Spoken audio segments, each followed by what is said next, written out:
Okay, सो आज बॉलीवुड की बात करेंगे। पूरी दुनिया में इंडिया सबसे ज्यादा फिल्म्स प्रोड्यूस करता है, 1800 फिल्म्स पर ईयर, यानी लगभग हर रोज 5 नई फिल्में बनती हैं। पर अभी मैं बोल दूं पिछले 6 महीने में कौन कौन सी मूवीज रिलीज हुई हैं, इनके नाम गिनाने को तो आपको 5 भी याद ना आए। एक्चुअली इन 1800 फिल्म से सिर्फ 10% ही प्रॉफिटेबल होती हैं, यानी जितना पैसा लगाया उससे ज्यादा सिर्फ 10% यानी सिर्फ 180 फिल्म्स में ही वापस आता है। देखिए, मूवी बिजनेस एक बहुत ही रिस्की बिजनेस है। आप करोड़ों रुपए और महीनों की मेहनत लगाते हैं, जिसका सारा रिजल्ट एक फ्राइडे को तय हो जाता है। इसी में एक मूवी आती है स्त्री 2, जिसने इंडिया में 733 करोड़ का कलेक्शन किया है। रैंक वाइज देखेंगे तो ये पूरे इंडिया में 6th रैंक पे आती है जब कलेक्शंस की बात करते हैं। तो इनके ऊपर कौन सी मूवीज जरा उनको भी देखते हैं। बाहुबली 2 का 1430 करोड़ का कलेक्शन था, ये नंबर 1 पे है। उसके बाद KGF चैप्टर 2, फिर RRR, फिर कल्कि 2898 AD, फिर जवान और फिर स्त्री 2। इन सबके कलेक्शंस मैंने स्क्रीन पे लिख दिए हैं। और अगर आप ध्यान दें तो जो हिंदी मूवीज हैं उसमें तो स्त्री 2 सेकंड नंबर पे आती है, जिसमें फर्स्ट नंबर पे जवान है। बट इसमें मैजिकल पता है क्या है? मैजिकल चीज है अगर आप इन मूवीज का बजट देखते हैं तो। बाहुबली 2 जिसने 1430 करोड़ कमाए, उसको बनाने में लगभग 250 करोड़ रुपीस लग गए।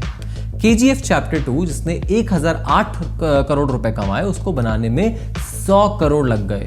RRR में 550 करोड़ लगे, कल्कि वाली मूवी में 600 करोड़ लगे, जवान में 370 करोड़ लगे और स्त्री 2 में गैस करिए, स्त्री 2 में सिर्फ 60 करोड़ लगे। क्या बात कर रहे हो? 60 करोड़ में ऐसी मूवी बनाई जो हिंदी सिनेमा की सेकंड हाईएस्ट ग्रॉसिंग मूवी बन गई। इसके पीछे इस इंसान का हाथ है। ये है दिनेश विजन और इनका प्रोडक्शन हाउस है जिसका नाम है मैडॉक फिल्म्स। अब जहां पर बड़े बड़े प्रोडक्शन हाउसेस हैं जैसे यश राज फिल्म्स, जिन्होंने दिलवाले दुल्हनिया ले जाएंगे, इसको DDLJ बोलते हैं, वो बनाई, वीर ज़ारा बनाई, धूम 1, 2, 3 जैसी मूवीज प्रोड्यूस करी हैं। इसके अलावा धर्मा प्रोडक्शंस है जो बेसिकली करण जौहर का है, इसमें कुछ कुछ होता है, कभी खुशी कभी गम जैसी ब्लॉकबस्टर फिल्में बनाई गई हैं। इसके अलावा रेड चिलीज एंटरटेनमेंट है जो शाहरुख खान जी का है और उनकी ही फिल्में प्रोड्यूस करता है। इसके अलावा बालाजी मोशन पिक्चर्स है जो एकता कपूर का है। और इन सब के बीच है मैडॉक फिल्म्स। ये सबके बीच कर क्या रहा है? खास बात यह है, जहां पर ये सारे प्रोडक्शन हाउस फिल्म इंडस्ट्री के अंदर के लोग कंट्रोल करते हैं, वहीं पर मैडॉक फिल्म्स के फाउंडर दिनेश विजन एक पूरे आउटसाइडर थे। अच्छा, अगर आपको यहां पर लग रहा है जो स्त्री 2 मूवी थी वो एक तुक्का था, उसका कलेक्शंस जो सेकंड हाईएस्ट क्रॉसिंग मूवी है वो तुक्का था, तो 2024 में मुंजिया और तेरी बातों में जैसे उलझा जिया जैसी मूवीज प्रोड्यूस करी है मैडॉक फिल्म्स ने। उन्होंने इस सारी मूवीज में 150 करोड़ रुपए खर्च किया है, 150 करोड़ रुपीस खर्च किया है और टोटल इसके बदले उन्होंने 1300 करोड़ का बिजनेस किया है। और स्त्री 1 की अगर बात करें जो 2018 में रिलीज हुई थी, वो सिर्फ 20 करोड़ से बनी थी, उसका सिर्फ 20 करोड़ बजट था और उसने 180 करोड़ का बिजनेस किया है। अब दिनेश विजन ने ऐसा क्या सही किया कि एक ऐसी इंडस्ट्री पे उनको सक्सेस मिल रही है जहां पर काम इसलिए मिलता है क्योंकि या तो आपकी फैमिली फिल्म इंडस्ट्री में है या आपके फैमिली के कनेक्शंस फिल्म इंडस्ट्री में है। एक्चुअली दिनेश विजन 23 इयर्स के थे जब उन्होंने अपनी बैंक की नौकरी छोड़ी और फिल्म इंडस्ट्री में सीधा घुस गए। भले ही वो एक आउटसाइडर थे, पर आगे चल के आप यही देखेंगे कि इस डिफरेंट नजरिए की वजह से वो आज इतने सक्सेसफुल बने हैं। अगर आप अपना कोई बिजनेस चलाते हैं या YouTube पे कंटेंट क्रिएटर हैं, तो आप इस स्टोरी को सुनिए और इससे आपकी काफ़ी मदद होने वाली है। देखिए, फिल्म बनाने के लिए आप कितनी भी अच्छी स्क्रिप्ट चुन लो, ये कितने भी अच्छे एक्टर्स चुन लो, अल्टीमेटली पब्लिक डिसाइड करती है कि कौन सी मूवी हिट होगी और कौन सी फ्लॉप। फ्राइडे के दिन जब मूवी रिलीज होगी उसका कलेक्शन कितना होगा, ये आप और मैं डिसाइड नहीं करते, ये डायरेक्टर और प्रोड्यूसर डिसाइड नहीं करते, ये एक्टर्स और एक्ट्रेसेस डिसाइड नहीं करते। कौन डिसाइड करता है? पब्लिक डिसाइड करती है। और इसको प्रेडिक्ट करना लगभग इम्पॉसिबल होता है। एग्जाम्पल के लिए स्वदेश ही देख लीजिए।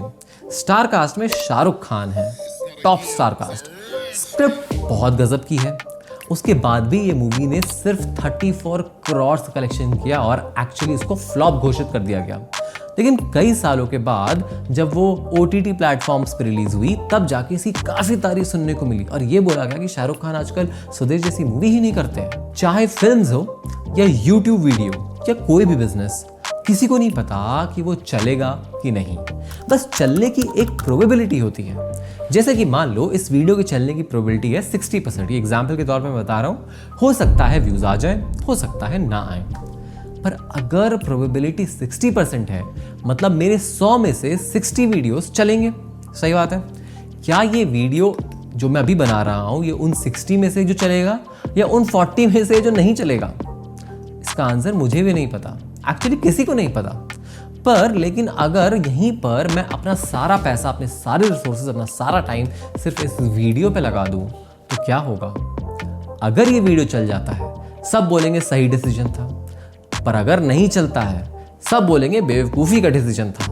तो सक्सेस होने का अच्छा तरीका क्या है ये सोचिए कि इतना रिसोर्सेज और पैसा खर्च करो कि अगला वीडियो भी बना पाओ और फिर अगला और फिर अगला और फिर अगला, क्योंकि कोई तो चलेगा। दूसरे शब्दों में सक्सेस गारंटीड है अगर गेम में लंबे समय तक टिक गए। आपको नहीं पता कि आपका कौन सा वीडियो 60% में होगा जो चलेगा और 40% में होगा जो नहीं चलेगा, बट अगर आप large number of videos churn out करोगे, लार्ज नंबर ऑफ वीडियोस बाहर निकालोगे, तो बहुत सारे वीडियोस ऑटोमेटिक उस 60% का हिस्सा बन जाएंगे प्रोबेबिलिटी के अकॉर्डिंग जो चलेंगे। मैडॉक फिल्म्स की अगर बात करें तो मैडॉक फिल्म्स ने स्टार कास्ट पर नहीं, कंटेंट ड्रिवन मूवीज पे फोकस किया, स्टोरीज पे फोकस किया। हाँ देखिए, करोड़ों रुपए खर्च करके आप स्टार पावर तो ला सकते हैं और शायद आपकी मूवी उस स्टार पावर के भरोसे चल भी जाए, पर अगर एक भी मूवी नहीं चली तो जानते हैं आप सड़क पे आ जाएंगे। जहां पर जो बड़े बड़े प्रोडक्शन हाउसेस थे, जो बड़ी बड़ी बजट की फिल्म बनाकर high risk high reward game खेल रहे थे, वहीं पर उस टाइम कुछ इंडिपेंडेंट प्रोड्यूसर्स थे जो लो रिस्क लो रिवॉर्ड गेम खेल रहे थे। यानी वो पैसा कम लगाते थे और उसी हिसाब से पैसा कम कमाते भी थे। कोई बात नहीं, बट इन दोनों एक्सट्रीम्स के बीच मैडॉक फिल्म्स ने अपनी जगह ढूंढ ली। Medium risk medium reward, 20 crore से 60 करोड़ के बजट के बीच ये मूवी बनाना। इससे अगर कलेक्शन कम भी होता तो OTT राइट्स यानी नेटफ्लिक्स, डिज्नी हॉटस्टार और प्राइम वीडियो को जो बेचने से पैसा मिलता है उसकी राइट्स, म्यूजिक राइट्स वगैरह बेच के भी पैसा रिकवर आसानी से हो जाता था और मूवी हॉल के कलेक्शंस पे उनकी डिपेंडेंसी कम हो जाती है। याद रखो, यश राज फिल्म्स की 200 करोड़ की मूवी फ्लॉप भी हो जाएगी तो उसका काम नहीं रुकेगा, पर मैडॉक फिल्म्स की तरफ से देखो तो वो ये रिस्क नहीं ले सकती। तो देखिए यहाँ पे पहली चीज हो गई, उतने ही पैसे लगाओ जिससे इस गेम में ज्यादा दिन तक टिक सको। ज्यादा दिन तक टिक गए आपकी सक्सेस पक्का है। इसे ट्रेडिंग की भाषा में पोजीशन साइजिंग भी कहते हैं। अब दूसरी सुनो, मैडॉक हर मूवी थिएटर में रिलीज करने के लिए नहीं बनाता है। आजकल Netflix, Disney Hotstar, Amazon prime के जमाने में लोग घर बैठ के ही मूवी का मजा ले सकते हैं और ये मैडॉक भी जानता है। अब वही इंसान जो घर बैठ के मूवी का मजा ले सकता है वो ट्रैफिक झेले और मूवी थिएटर में आके पैसे खर्च करे, पॉपकॉर्न खाए, तो वो कब ऐसा करेगा? वो तभी ऐसा करेगा जब या तो मूवी में कोई बड़ी स्टार कास्ट होगी या फिर मूवी की स्क्रिप्ट, स्टोरी लाइन बहुत ही तगड़ी होगी। ये चीज कोविड के बाद देखा गया काफी हद तक, जहां पर सिर्फ बड़े स्टार कास्ट की मूवीज ही देखने लोग बाहर निकल रहे थे। पर उसमें एक प्रॉब्लम थी। मैडॉक फिल्म्स की तरफ से अगर आप सोचेंगे तो ये स्टार कास्ट वाला जो ऑप्शन है मैडॉक फिल्म्स के लिए टू मच रिस्क था। वो ज्यादा पैसा लगा देता और एक भी मूवी फ्लॉप कर दी तो बहुत बड़ी दिक्कत हो जाती। इसीलिए उसने कई लोअर बजट मूवीज को, जैसे कि सेक्टर 36, मर्डर मुबारक को OTT प्लेटफॉर्म्स पे ही रखा। उन्हें जब कोई नए जॉनर को ट्राई करना होता था तो वो पहले OTT पे ट्राई करते थे। अगर चल जाता तो एक बड़े बजट की मूवी थिएटर के लिए बना देते। इसी तरीके से अगर आपको नया बिजनेस आइडिया एग्जीक्यूट करना हो तो पहले कम कॉस्ट में उस आइडिया की टेस्टिंग कर लो।